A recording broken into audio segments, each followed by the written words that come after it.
Hi అండి, అందరికీ praise lord. అందరూ బాగున్నారా? నేనైతే పాపం అంటే ఏమిటి, అసలు అది ఎలా మొదలవుతుంది, అది చేస్తే ఏమవుతుంది, అది తెలియాలంటే ముందుగా పాపం గురించి మనకు పూర్తిగా తెలియాలి. పాపం గురించి మనం ఎవరినైనా అడిగితే వాళ్ళకి తెలిసిన సమాధానాలు చెప్తూ ఉంటారు. కానీ పాపం గురించి మన చదువుకున్న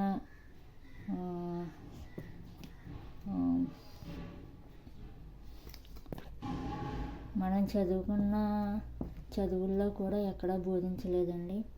ఎందుకంటే అది ఏ డిక్షనరీలోనూ ఎక్కడా కూడా అది రాసలేదు. అందుకే మనకి పాపం గురించి ఎక్కడ బోధించడం జరగలేదు.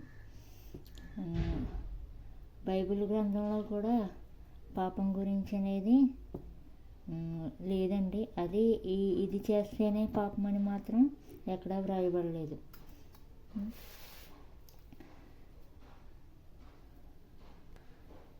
మనకు తెలిసిన వాళ్ళని అడిగితే మాత్రం వ్యభిచారించడం, దొంగిలించడం, నరహత్య చేయడం లాంటివే పాపాలని చెప్తూ ఉంటారు. కానీ అవి మాత్రమే పాపాలా? మనిషికి కంటికి కనిపించేవే పాపాలైతే మనిషికి కనిపించనివి పాపములు చేసినట్టు కాదా?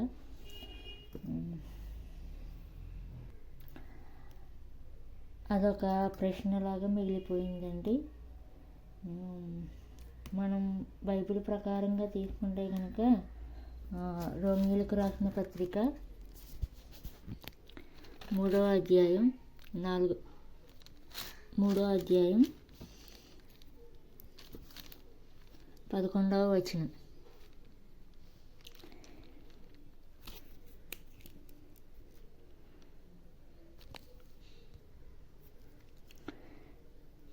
నీతిమంతుడు ఒక్కడునూ లేడు, గ్రహించువాడెవడునూ లేడు, దేవుని వెతుకువాడెవడునూ లేడు, అందరూ త్రోవ తప్పి ఏకముగా పనికి మాలిన వారైరి, మేలు చేయవాడు లేడు, ఒక్కడైనను లేడు. బైబిల్ అయితే ఈ వాక్యము ఇలా సెలవిచ్చిందండి.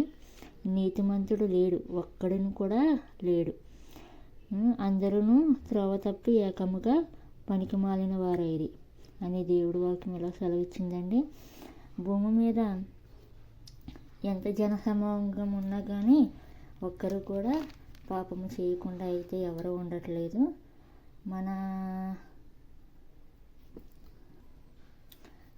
మన కంటికి కనిపించేదే పాపములుగా మనం భావిస్తూ ఉంటాం.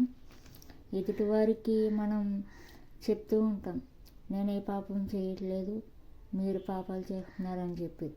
కానీ నీతిమంతుడు ఒక్కడు కూడా లేడండి ఎక్కడ కూడా.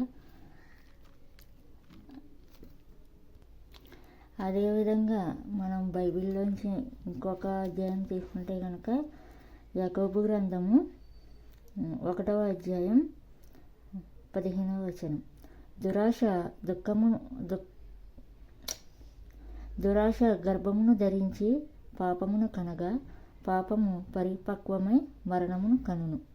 దురాశ గర్భమును ధరించి పాపమును కనగా పాపము పరిపక్వమై మరణమును కనును. దురాశ గర్భము ధరిస్తుందండి. మన చేసే పాపాలు కూడా అలాగే గర్భాన్ని ధరించి మన మరణము వరకు కూడా పాపము విడవకుండా జీవిస్తే గనక మన మరణము కూడా పాపంతోనే ముగుస్తుందండి. దేవుని యందు భయభక్తులు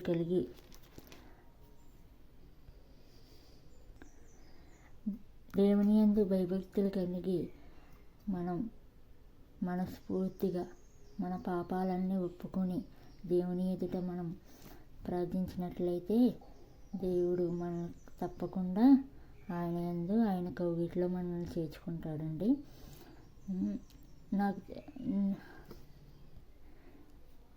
దేవుడు మనకి బైబిల్ గ్రంథం అనేది ఇలా కూడా సెలవిచ్చిందండి. ఆత్మ విషయమై దీనులైన వారు ధన్యులు, పరలోక రాజ్యము వారిది. మత్తయి సువార్త 5వ అధ్యాయం 3వ వచనం. ఆత్మ విషయమై దీనులైన వారు ధన్యులు, పరలోక రాజ్యము వారిది. దేవుడి వాక్యం ఇలా సెలవిచ్చిందండి. మన దురాశ స్వభావంతో కాకుండా ఆత్మ విషయమై మనం దేవుని యందు నిలబడితే గనుక దేవుడు తప్పకుండా ఆయన యొద్దకు చేర్చుకుంటాడండి. నాకు తెలుసున్న ఈ కొద్ది మాటలు మీ యందు తీసుకొచ్చినందుకు, కృప నాకు దయచేసినందుకు దేవునికి నా వందనాలు తెలియజేసుకుంటున్నాను. అలాగే ఈ వీడియో కనుక మీకు నచ్చినట్లయితే లైక్ చేయండి. ఉంటున్నాను. బాయ్.